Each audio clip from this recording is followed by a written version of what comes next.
안녕하세요. 온동네 온마음 프로젝트 두 번째 시간입니다. 저 문쌤이랑 오늘 함께 할 주제는요, 부모는 즐겁고 자녀는 행복한 스마트 가족놀이법인데요. 혹시 자녀에게 오늘 잘 놀았어? 라는 말 자주 하시나요? 아마도 네보다는 아니요, 글쎄요 라는 답변이 더 많을 것 같은데요. 그 증거는 제가 20년 동안 교육 현장에서 만난 아이들의 답변에 있습니다. 아이들한테 물어봤거든요. 부모님한테 어떤 말을 자주 듣니? 그랬더니요. 학교 잘 갔다 왔어? 숙제는 했니? 공부해야지. 학원 갈 시간이야. 양치질은 했어? 그건 안 돼. 하지마. 나중에 해. 얼른 자야지. 뭐 이런 말을 지겹게 들었다고 합니다. 오늘은 마음껏 놀아. 더 놀아. 실컷 놀아도 돼. 이런 말은 들어본 적이 별로 없고요. 왜 그럴까요? 왜 이런 안타까운 현상이 생겼을까요? 이유는 우리 모두가 놀이의 부재 시대에 살고 있어서 그렇습니다. 아이들은 사교육 경쟁에 밀려서 놀 시간이 부족하고요. 놀이공간은 건물과 자동차에 점령당해 버렸어요. 그나마 운동장이나 놀이터에서 뛰어놀 수 있었는데 코로나19에게 놀이의 즐거움마저 빼앗겨 버렸고요. 놀지 못하는 건 우리 어른도 마찬가지입니다. 무한 경쟁 사회에서 아이 잘 키우려면 하루가 어떻게 가는지 모르게 바쁘거든요. 늘 피곤하고요. 그렇다고 집에만 있을 수 없으니까 온 가족이 큰맘 먹고 휴일에 나갔다? 그럼 다 돈입니다. 비용도 문제지만 체력이 딸려서 놀이 아이디어가 부족해서 시간이 없어서 아이 수준에 맞추기가 어려워서 고민이라는 부모님도 많고요. 그럼 이쯤에서 우리가 다 같이 생각해 봐야 될 문제. 현실이 이러니까 어쩔 수 없이 놀이의 비중을 축소하면서 살아가야 할까요? 아이도? 어른도? 아니죠. 절대 아닙니다. 오히려 그 반대죠. 현실이 아무리 힘들고 팍팍해도 놀아야 됩니다. 그래야 가족 모두가 건강하고 행복하게 잘 살 수가 있어요. 왜? 알고 보면 우리 인간은 호모 루덴스거든요. 놀이하는 인간, 풀어서 말하면 인간은 놀이를 통해 규칙을 익히고 성취감을 느끼며 문제 해결력, 집중력, 소통하는 방법을 터득한다고 합니다. 놀이에서 모든 문화가 시작되었다고 하거든요. 인간은 태생적으로 놀이를 좋아하고 더 잘 놀기 위해서 규칙을 만드는 존재이고요. 상담하다 보면요, 우울증과 스트레스 관리에 놀이와 휴식이 그 어떤 약보다 즉효약일 때가 많습니다. 아이한테는 놀이가 곧 삶이자 성장의 주축이라는 사실도 체감하고요. 그거 아세요? 아이들이 하는 놀이 속에는 세상을 경험할 수 있는 작은 세계가 들어있어요. 우리 부모님들이 매우 중요하게 생각하시는 뇌의 발달뿐만 아니라 정서와 인지 발달, 사회성까지 두루두루 영향을 미치고요. 심지어는 어린 시절에 아이답게 놀지 못하고 조기 교육을 강요당하면 다양한 신체적 증상과 마음의 병이 생깁니다. 뇌 발달에도 빨간불이 켜지고요. 자, 이 정도로 놀이의 중요성에 대한 썰을 길게 풀었으면 다들 마음이 움직이셨죠? 이제부터라도 제대로 잘 놀아봐야 되겠다. 그런데 그 비법이 뭐지? 라는 궁금증도 생기셨을 테고요. 핵심 팁을 6가지로 정리해봤습니다. 첫 번째는 가족놀이의 기본부터 점검하자입니다. 기본이 뭐냐고요? 바로 가족관계입니다. 놀이가 가족 모두에게 행복한 시간이자 즐거운 추억거리가 되려면 적어도 함께하는 시간이 고문과 고역은 아니어야겠죠? 만약에 자녀가 부모의 놀이 제안을 거부하거나 부담스러워한다면 부모님의 양육 태도부터 되돌아보세요. 아이들은 기본적으로 부모를 사랑하는 마음, 함께하고 싶은 욕구를 갖고 태어났기 때문에 부모랑 함께 놀기를 원합니다. 그런데 그 마음이 잘못된 훈육에 의해서 상실되면 마음은 상처로 남고요. 결국엔 부모를 멀리하는 아이가 되죠. 따라서 이럴 땐 관계 회복부터 시도하셔야 놀이 단계로 넘어갈 수가 있어요. 두 번째는요, 적당히 융통성 있게입니다. 핀란드의 초등학교에서는 그 어떤 선행학습도 시키지 않고 아이를 입학시킨다고 하죠. 놀이법을 공부하고요. 반면에 한국의 초등학생은 하루 여가 시간이 48시간이라는 통계자료만 봐도 알 수 있는 것처럼 학교와 학원 왔다 갔다 하느라고 정말 바쁩니다. 중고등학생은 더 하죠. 어떤 아이는요, 웬만한 회사원보다 더 바쁩니다. 그럼 이게 다 아이들을 사교육 경쟁으로 내몬 부모 탓이냐? 속내를 들여다보면 그것도 아니에요. 저도 학부모지만 한국 사회에서 소신 있게 자유롭게 아이를 잘 키운다는 건 정말 힘이 됩니다.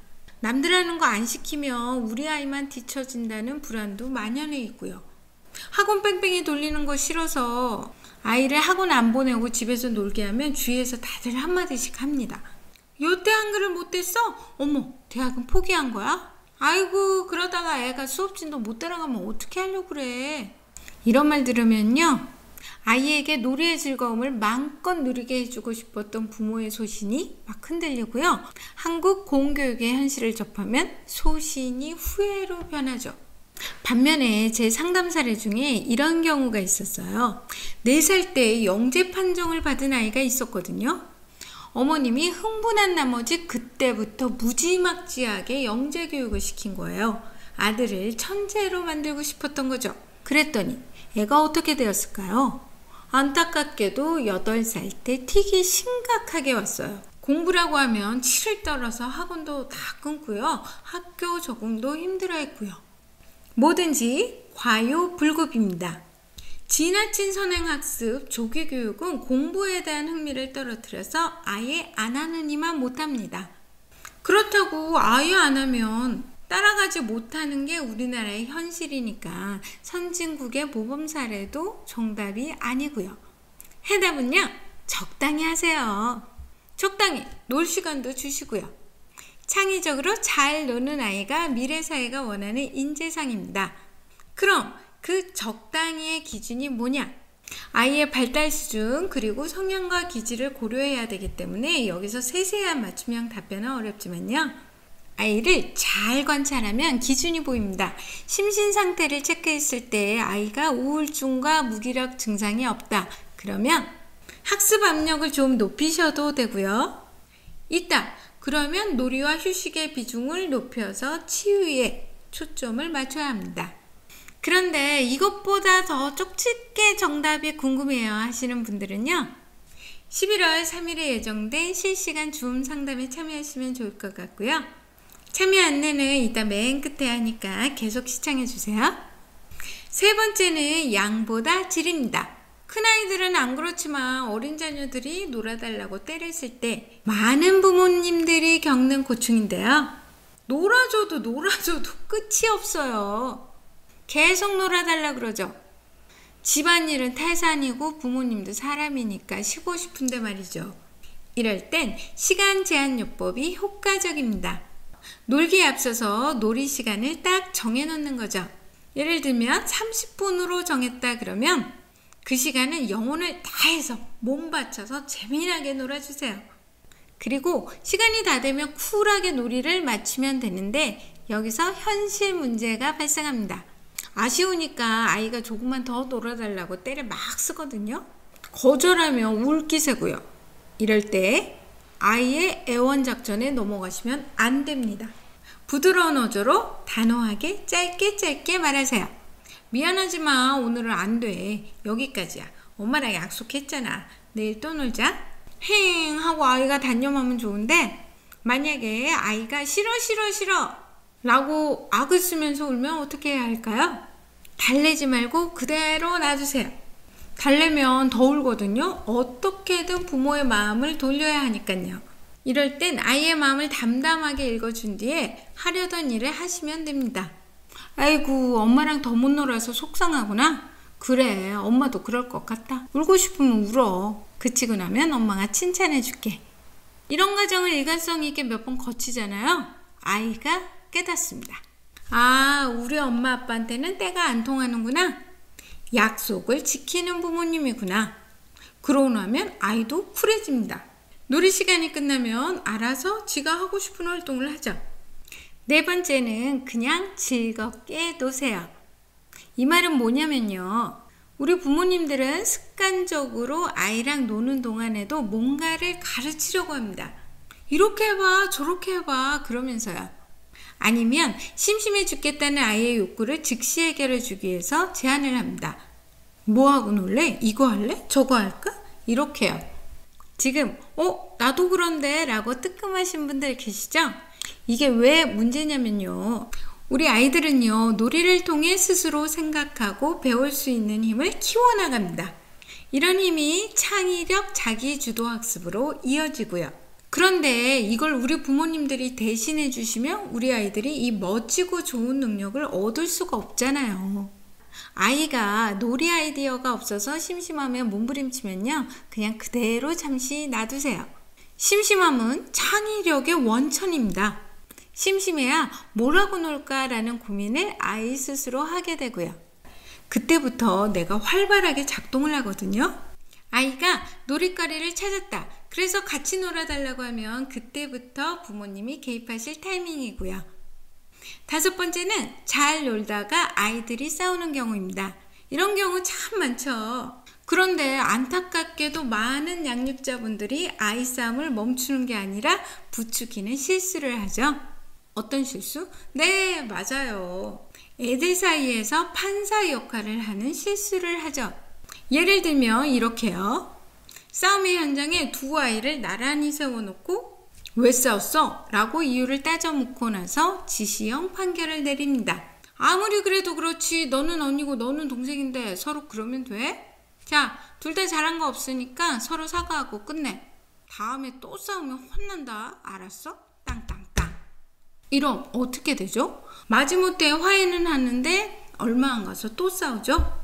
그 과정에서 부모한테 우기고 고자질하고 우는 작전이 통했다?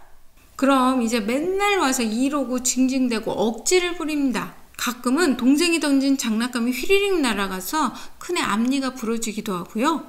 서로 치고받고 싸우다가 피를 보기도 합니다. 에이, 설마 애들이 그렇게까지. 이거 다 싫어하고요. 웜에 이거 우리 집 이야기인데 라고 하시는 분들은요, 지금부터 이렇게 대처해보세요. 중대한 경우가 아니면 양육자는 빠지라입니다. 중간에서 양육자가 계속 개입하고 중재 역할을 해주면 아이들이 좋아할 것 같죠? 천만의 말씀이에요. 결국엔 양육자 의존도만 올라가고요. 똑같이 공평하게 한다고 했는데도 엄마 아빠는 맨날 동생 편만 들어. 맨날 언니, 오빠, 형, 누나만 예뻐하고 이런 불평분만을 듣습니다. 과감하게 애들 사이에서 빠져보세요. 초반엔 지들끼리 서열 정리하느라 좀 티격태격해도요, 나중엔 요령껏 잘 지냅니다. 그래야 부모님들 양육 스트레스도 확 줄어들고요. 둘째, 관계 정리인데요. 네가 언니니까, 네가 동생이니까 양보해. 죄송하지만 이거 조선시대 가르침이에요. 요즘 아이들한테는 잘 안 통합니다. 양육고수는요, 센스 있게 큰 아이의 이신을 세워주면서 동생을 챙기게끔 만들죠. 예를 들면 이렇게요. 새 장난감이 하나 생겼다. 그럼 부모가 나서서 장난감을 갖고 놀 순서를 정해주는 게 아니라 큰애한테 장난감 사용에 대한 정권을 줍니다. 동생하고 알아서 놀겠군요.